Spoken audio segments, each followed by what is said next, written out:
Again welcome to my YouTube channel brain studies. और आज के इस वीडियो में हम करने वाले हैं द फ्रेंच रेवोल्यूशन का एक और न्यू टॉपिक जो है द जैकोबिन्स क्लब। तो हमारा अभी ये चैप्टर चल रहा है द फ्रेंच रेवोल्यूशन। तो आज का न्यू टॉपिक स्टार्ट करने से पहले मैं आपको पहले ये बता देना चाहती हूँ कि हमने लास्ट वीडियो में क्या पढ़ा है। हमने पढ़ा था लास्ट वीडियो में फ्रांस अबॉलिशेस मोनार्की, है ना। हमने ये पढ़ा था and become a republic. France अब एक रिपब्लिक बन गई थी जहाँ पे एक नेशनल असेंबली थी, ओके। और नेशनल असेंबली ही ढेर सारे रूल्स एंड रेगुलेशंस बनाती थी। और लुइस 16 ने सीक्रेटली प्लानिंग की थी कि वो नेशनल असेंबली को ओवरथ्रो करेगा with Russia, I mean with Persia, okay. पर वो ऐसा नहीं कर पाया क्योंकि नेशनल असेंबली से उससे पहले ही पर्शिया और ऑस्ट्रिया के अगेंस्ट में वॉर डिक्लेयर कर दी थी, ओके। और फिर बाद में ढेर सारे लोगों ने जब वॉर डिक्लेयर की तो फिर ढेर सारे लोगों ने thousands of volunteers joint army, ढेर सारे लोगों ने आर्मी को ज्वाइन किया। And then the song Marseillaise writer Roger de Lisle, Marseillaise writer Roger de Lisle, इन्होंने एक सॉन्ग लिखा था मर्सिलीज, जो गाया गया था किसके द्वारा। मर्सिलीज एक फ्रांस में जगह है, वहाँ से जो वॉलंटियर्स आर्मी में ज्वाइन होने के लिए निकले थे उन सभी वॉलंटियर्स ने ये गाना गाया था मर्सिलीज। तो ये मर्सिलीज गाना इतना फेमस हो गया कि इन फ्यूचर और आज की डेट में वो फ्रांस का नेशनल एंथम है, ओके। ये बहुत इंपॉर्टेंट पॉइंट है, ये जो मैंने येलो से आपको मार्क करके दिया है, इससे आप अच्छे से याद कर ले कि ये जो मर्सिलीज, तो ये जो फ्रांस का नेशनल एंथम था, ठीक है। तो जब लोग लड़ाई हो गई और फ्रांस जीत गया, फ्रांस की जीत के बाद क्या हुआ, जब फ्रांस जीत गया तो फिर बाद में वहाँ की फ्रांस की पब्लिक ने रेवोल्यूशन, मतलब जो रेवोल्यूशन चल रहा था, तो उन्होंने और इक्वालिटी की डिमांड की।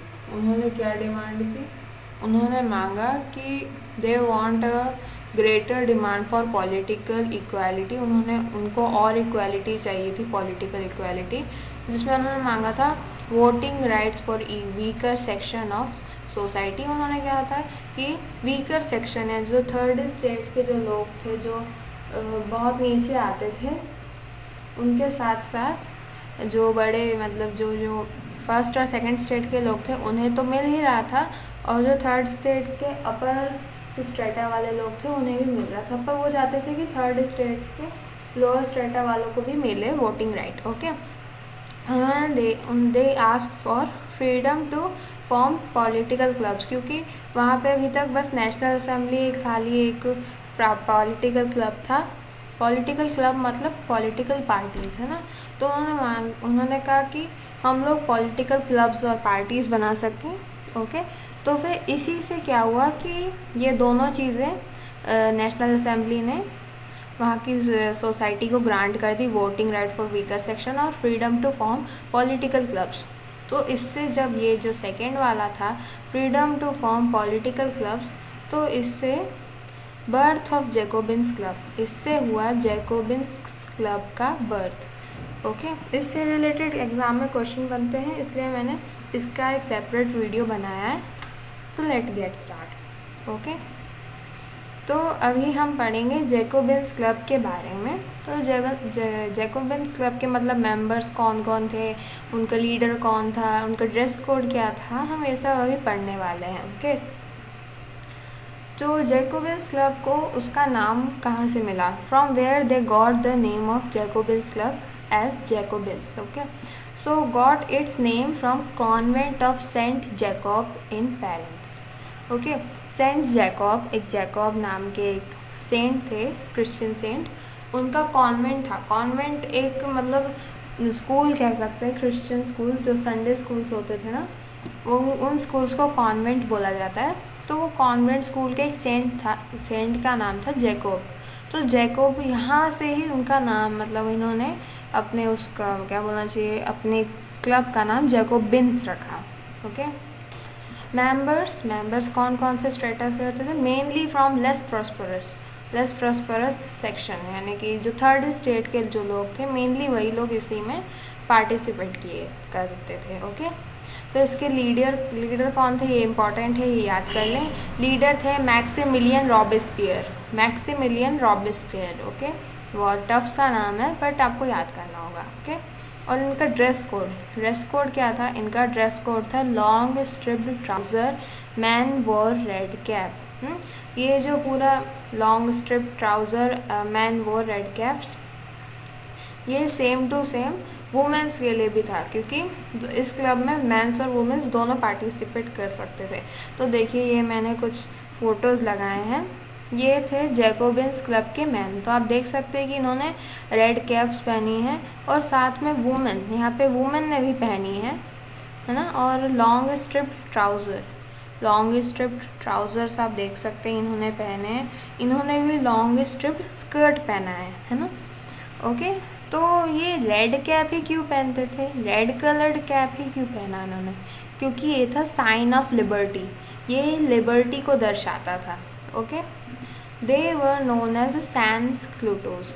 ये लोग सैन क्लूटोस के नाम से, यानी कि मेंबर्स जो होते थे ये सैन क्लूटोस के नाम से जाने जाते थे, यानी ये भी सैन क्लूटोस थे और ये जो वुमेंस थे ये इनको भी सैन क्लूटोस कहा जाता था।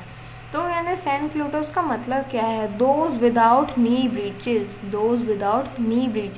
जो नी ब्रीचेस नहीं पहनते थे। आप सोचेंगे नी ब्रीचेस क्या होती है? नी ब्रीचेस होती हैं ये।